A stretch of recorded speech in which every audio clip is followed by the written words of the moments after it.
Maha Kassapa, Theragatha 18, translated from the Pali by Thanisaru Bhikkhu, reading from accesstoinsight.org. One should not go about surrounded, revered by a company. One gets distracted. Concentration is hard to gain. Fellowship with many people is painful. Seeing this, one should not approve of a company. A sage should not visit families. One gets distracted. Concentration is hard to gain. He is eager and greedy for flavors. Whoever misses the goal that brings bliss. They know it's a bog, the reverence and veneration of families.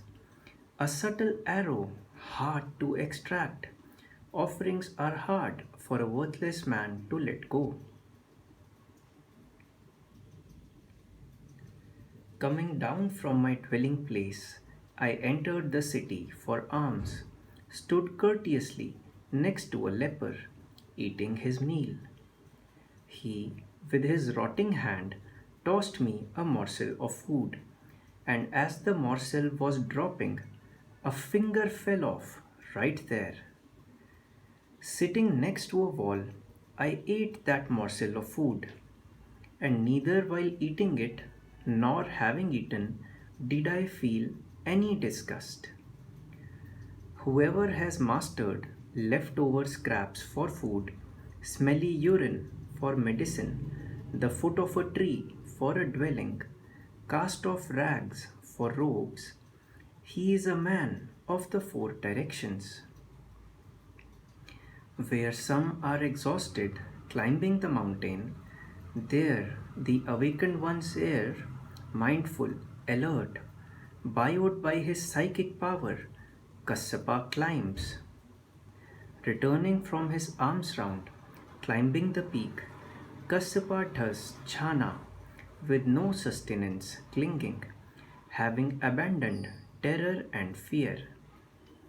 Returning from his alms round, climbing the peak, Kassapa does jhana with no sustenance clinging, unbound among those who burn. Returning from his alms round, climbing the peak, Kassapa does jhana with no sustenance clinging, free of fermentation, his duty done. Spread with garlands of vines, places delighting the mind, resounding with elephants, appealing, those rocky crags refresh me. The color of blue dark clouds, glistening, cooled with the waters of clear flowing streams, covered with ladybugs, those rocky crags refresh me.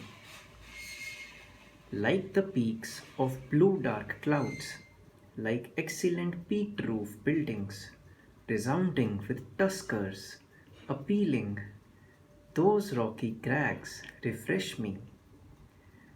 Their lovely surfaces wet with rain, mountains frequented by seers and echoing with peacocks, those rocky crags refresh me. This is enough for me, desiring to do jhana, resolute, mindful, enough for me, desiring the goal, resolute, a monk, enough for me, desiring comfort, resolute in training, enough for me, desiring my duty, resolute, such. Facts flower blue, like the sky covered over with clouds, filled with flocks of various birds, those rocky crags refresh me. Uncrowded by householders, frequented by herds of deer, filled with flocks of various birds, those rocky crags refresh me. With clear waters and massive boulders, frequented by monkeys and deer, covered with moss and water weeds, those rocky crags refresh me. There is no such pleasure for me in the music of a five-piece band, as there is when my mind is at one, seeing the Dhamma aright.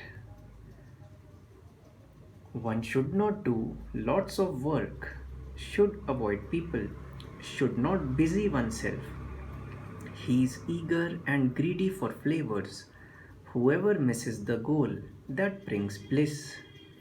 One should not do lots of work, should avoid what does not lead to the goal. The body gets wearied, fatigued, aching, one finds no tranquility. Simply by flapping the mouth, one does not see even oneself. One goes around stiff necked, thinking, I am better than they. Not better, he thinks himself better, the fool. The wise do not praise him, the stiff necked man.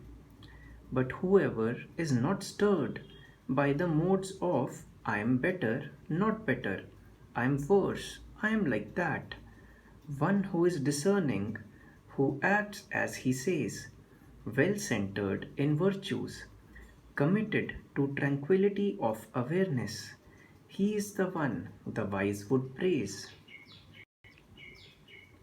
One with no respect for his fellows in the holy life is as far from the true Dhamma as the earth is from the sky. But those whose conscience and fear of evil are always rightly established, they have flourished in the holy life. For them there is no further becoming. A monk, conceited and vain, even though clad in a robe of cast off rags, like a monkey in a lion's skin, does not shine because of it.